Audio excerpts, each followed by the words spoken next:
Então, irmãos, quero agradecer ao pastor Dênio, à pastora Adriana, por mais uma vez, estar convidando, como já foi dito aqui, é a terceira vez, e eu já me sinto em casa, E ele pediu para estar trazendo uma irmã que louve, eu trouxe a Esté, o esposo, trouxe esse pessoal aí que é de lá também, da minha regional, da Assembleia de Deus da Regional Parque Jardim, e estamos aqui juntos para adorar e engrandecer o nome do Senhor. E é uma honra muito grande para mim poder estar comemorando juntamente com essas irmãs guerreiras, com essas irmãs virtuosas, acerca do nosso dia. A gente sabe muito bem que o nosso dia realmente é 365 dias no ano. Mas já que estipularam uma data, estamos aqui, para juntos comemorar. Então, para não ficar somente nas minhas palavras, vamos lá no texto que se encontra no livro de João, capítulo 11.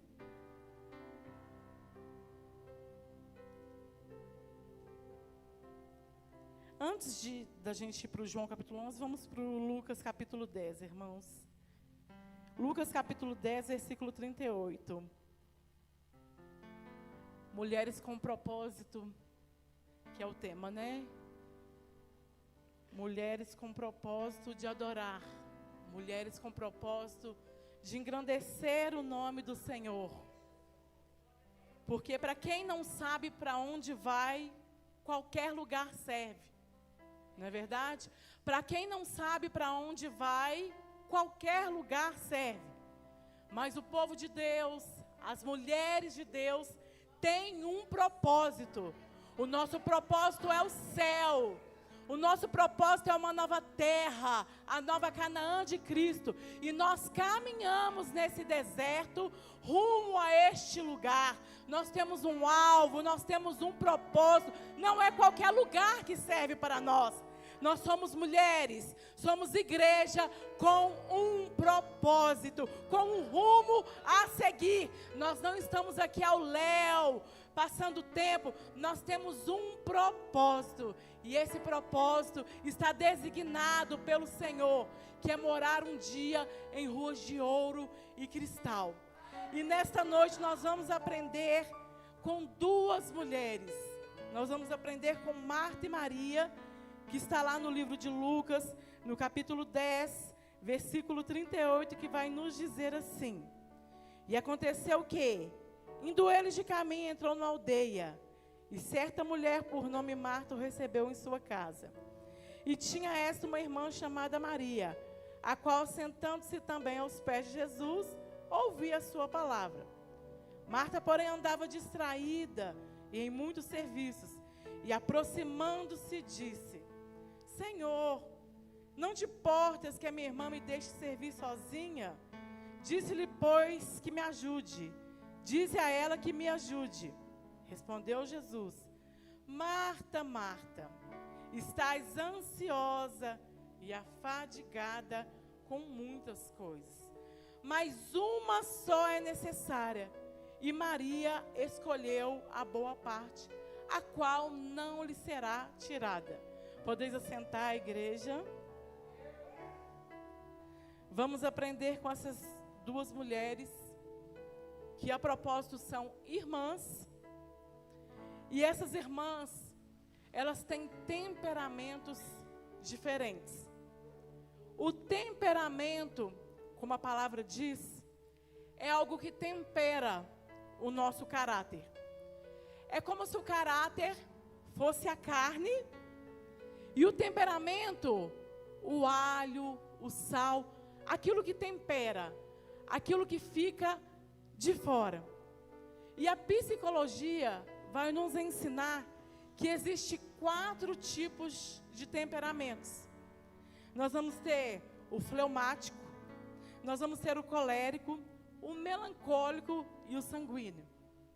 E nós vamos deparar aqui com duas irmãs, e a Marta, ela é colérica, e Maria, fleumática.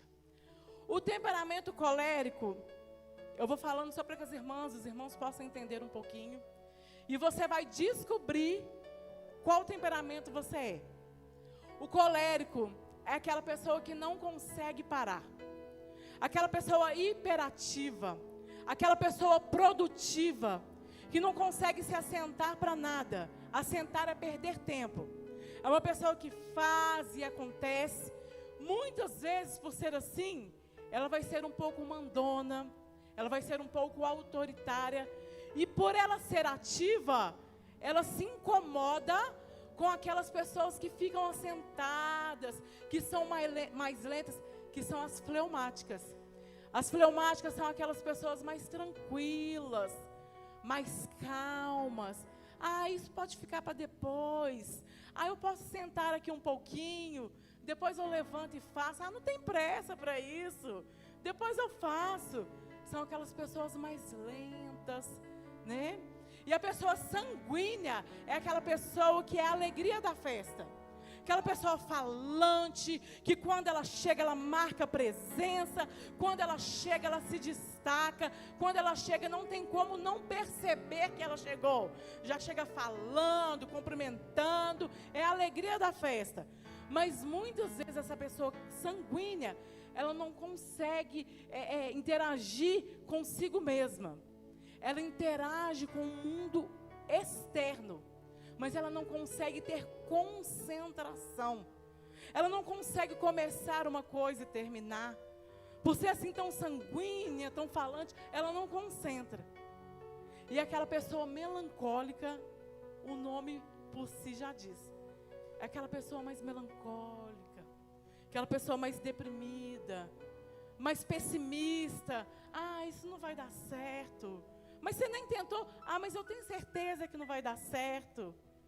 Então esses são os 4 tipos de temperamentos que a psicologia vai separar. E aqui a gente tem 2 tipos de temperamentos completamente opostos. 2 irmãs completamente opostas uma da outra. Marta é a colérica. Maria, a fleumática. Marta está o tempo todo servindo, o tempo todo fazendo e acontecendo. E Maria está o tempo todo assentada. Nós vamos ver a passagem de Jesus na casa dessas 2 irmãs, que também são irmãs de Lázaro. E esses 3 irmãos são amigos de Jesus. Eles moravam no vilarejo de Betânia. E ali Jesus passava e se sentia acolhido, porque era uma família, eram irmãos que acolhiam Jesus nas suas viagens. Viajava muito, andava muito, em ruas de pedregulho, e ali ele chegava para ter conforto, ali ele chegava para poder pregar a palavra, ensinar um pouco mais, ali ele chegava para ter uma refeição, para beber água, para lavar os pés. E Jesus gostava muito de ir à casa desses 3 irmãos.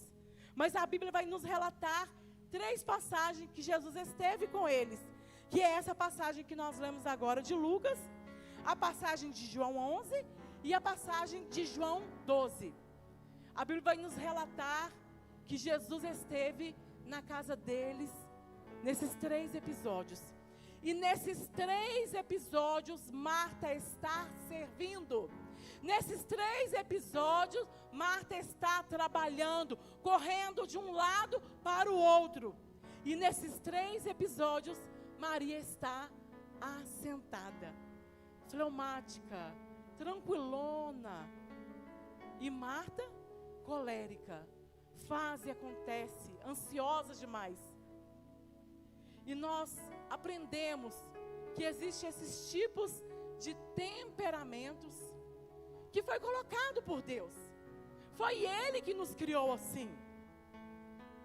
Nós temos diferentes tipos de pessoas na igreja. Nós temos diferentes tipos de pessoas na nossa família. Nós casamos com pessoas diferentes. Vejam só, eu sou colérica e o meu esposo é fleumático. Imagina.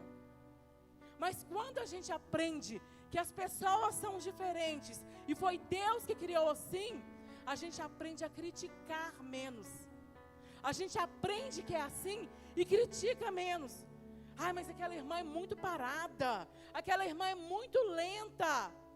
Não, mas aquela irmã faz tudo na igreja. Todo cargo que tem na igreja ela quer pegar. Só que a gente aprende que esse é o temperamento dela. Só que esses temperamentos, eles têm vantagens e desvantagens. E nós nascemos com esses temperamentos, mas nós temos que deixar o Espírito Santo de Deus dar um toque final no nosso temperamento. Nós temos que deixar o Espírito Santo de Deus moldar o nosso temperamento, para que nós possamos pegar o de melhor que há em nós, moldar a parte ruim, para nos aperfeiçoarmos a cada dia mais para a obra dEle, para a honra dEle, para servir e adorar a Ele melhor. Marta cozinhava. E Jesus não estava condenando ela por ela estar cozinhando. Jesus chega na casa dela com mais 12 discípulos. Chega 13 homens na casa de Marta, famintos, querendo comer. E ela quer servir. Ela sabe que eles estão com fome e ela quer servir a eles. E ela vai para a cozinha. E Maria se assenta aos pés de Jesus para aprender um pouco mais dos ensinamentos que Ele tem para dar.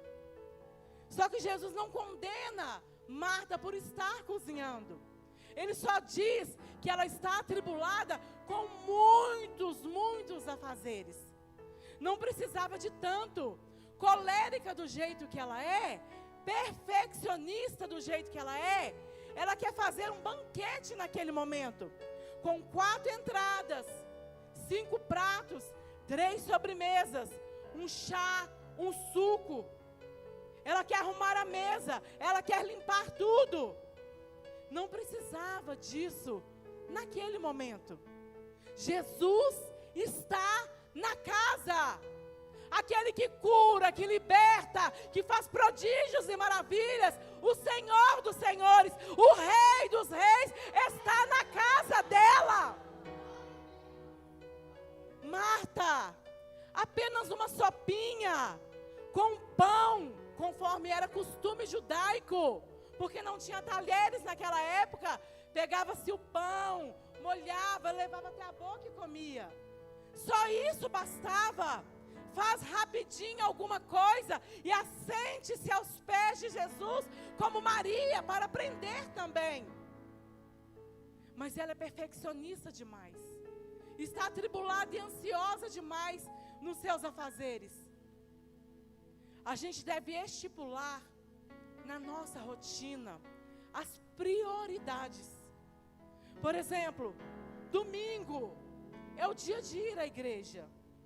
No domingo lá em casa, a gente vai à igreja na parte da manhã, porque eu sou professora de escola bíblica dominical. A gente já chega quase meio-dia, para 5 horas começar a arrumar de novo, arrumar 2 crianças, para voltar para o culto. Domingo não é dia de fazer faxina. Domingo não é dia de lavar roupa. Domingo é dia de fazer um almoço rapidinho, uma coisa mais simples.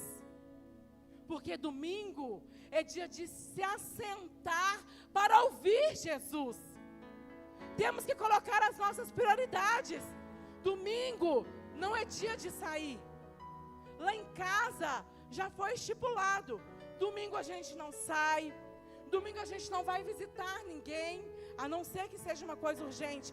Domingo ninguém chama a gente para lugar algum. Quando alguém chama a gente, vamos fazer alguma coisa assim, a gente diz, pode ser sábado, domingo jamais. Domingo é dia de ir à igreja. Domingo é dia de cultuar ao Senhor. Domingo é o primeiro dia da semana. A nossa primícia, o nosso primeiro lugar é entregue ao Senhor. E que nós possamos estipular as prioridades. Porque se a gente não estipular na nossa vida atarefada de Marta, a gente não vai conseguir se assentar como Maria. Certa feita, tinha um professor que dava aula sobre administração do tempo. E ele dando aula para os seus alunos, ele vai pegar uma jarra transparente, bem grande. E ali ele vai pegar algumas pedras do tamanho de um punho. E vai colocar aquelas pedras dentro da jarra. E ele vai levantar e perguntar para os seus alunos: esta jarra está cheia? E eles vão responder: sim, esta jarra está cheia. E ele vai dizer: não, não está. E ele vai pegar algumas pedrinhas do tamanho de jabuticaba e vai colocar dentro da jarra. E ele vai perguntar: a jarra está cheia? E os alunos, com medo de responder, porque já tinham errado outrora, eles ficam calados. Enquanto isso, o professor pega um balde de areia e coloca dentro da jarra. E a areia vai se acomodando ali, em meio às pedras grandes, em meio às pedras pequenas. E quando ele acaba de colocar a areia até a borda, ele pega uma jarra de água e coloca a água dentro daquela jarra.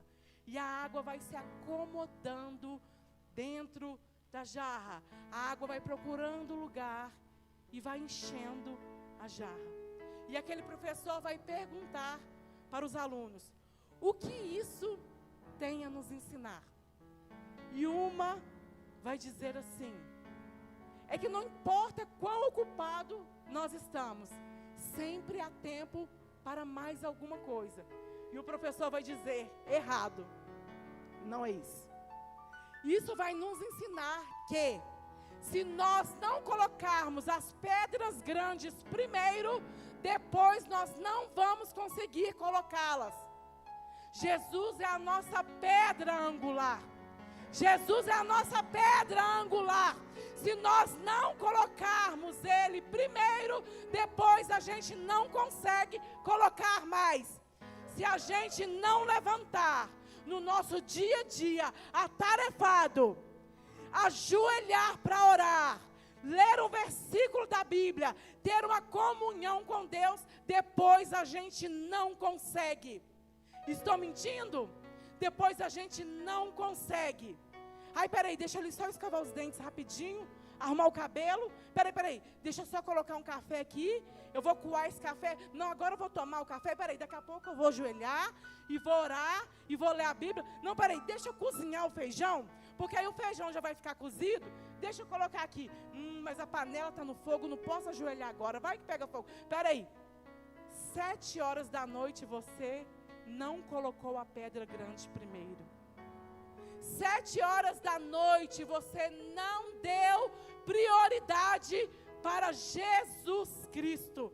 Você não colocou Ele no seu dia a dia em primeiro lugar na sua vida.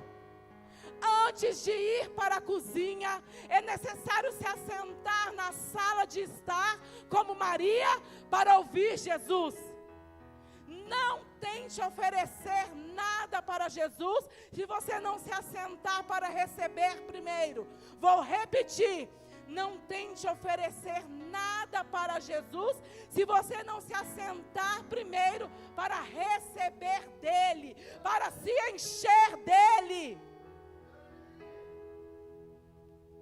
Até porque, quando você começa o seu dia entregando toda a sua rotina nas mãos dele, tudo tende a dar certo. Quando você começa o seu dia colocando ele em primeiro lugar, tudo dará certo. Quando você pensar que está perdendo tempo em se ajoelhar para orar, em se ajoelhar e ler um versículo, quando você pensar que está perdendo tempo por isso, o seu dia será uma grande perda de tempo. Nós temos que aprender a ter esse equilíbrio de Maria e Marta. Não podemos também ficar como a fleumática Maria, o tempo todo assentada na sala de estar, ouvindo Jesus. Você levantou, orou, teve uma comunhão com Jesus e foi para o seu trabalho. É certo você chegar lá e abrir a Bíblia e dizer: ó, eu sou crente e eu vou ficar o dia inteiro aqui lendo a Bíblia. É certo fazer isso? Não é. Você está ali para trabalhar. Você tem que cumprir as suas obrigações. Senão você estará dando mau testemunho para o seu patrão, para os colegas que estão ao redor. Então nós devemos equilibrar a nossa rotina entre Maria e Marta. Nós temos que aprender a ter um pouquinho das duas, a ter um equilíbrio do temperamento de Maria e do temperamento de Marta. E Jesus vai dizer, quando ela chega e diz: fala para ela, Jesus, me ajudar. Ela é autoritária. Ela é autoritária. Ela está trabalhando freneticamente e está incomodada com a outra que está sentada. E ela vai afrontar, inclusive, Jesus. Ela vai dizer para Jesus que Jesus está vendo aquilo e está deixando e não está fazendo nada. Então ela vai dizer: Jesus, não te incomodas de eu estar trabalhando sozinha e minha irmã está aí assentada à toa? E ela acha que Jesus vai ficar do lado dela. Mas Jesus vai dizer: Marta, Marta, te preocupas com muitas coisas, onde uma só é necessária. Maria escolheu a melhor parte, e esta parte não será tirada. Jesus, em momento algum, vai dizer que a parte de Maria é a única parte. Ele não diz que a parte de Maria é a única e exclusiva parte que nós temos que ter no nosso dia a dia. Ele só vai dizer que é a melhor parte. No nosso dia a dia, vamos ter que trabalhar sim. Vamos ter que correr atrás sim. Jesus não quer que a gente pare, fique sentado na sala de estar o dia inteiro, sem trabalhar, esperando as coisas vir até nós. Mas Ele só está querendo dizer que a parte de Maria é a melhor. Sentar para ouvir Jesus é a melhor, é a mais gostosa. E esta parte não será tirada. Por quê? Porque esta parte que Maria escolheu de se assentar para aprender de Jesus, ela irá para a eternidade. Os nossos afazeres neste mundo vão acabar. Os nossos afazeres, a nossa correria, a nossa vida atribulada deste mundo terá fim. Mas a adoração, ela irá junto com nós lá para a glória. A adoração, ela irá nos acompanhar para a eternidade. Esta parte não será tirada jamais. Essa parte não será arrancada de nós. Nós vamos levar esta parte para toda a eternidade, onde lá estaremos assentados para ouvir Jesus.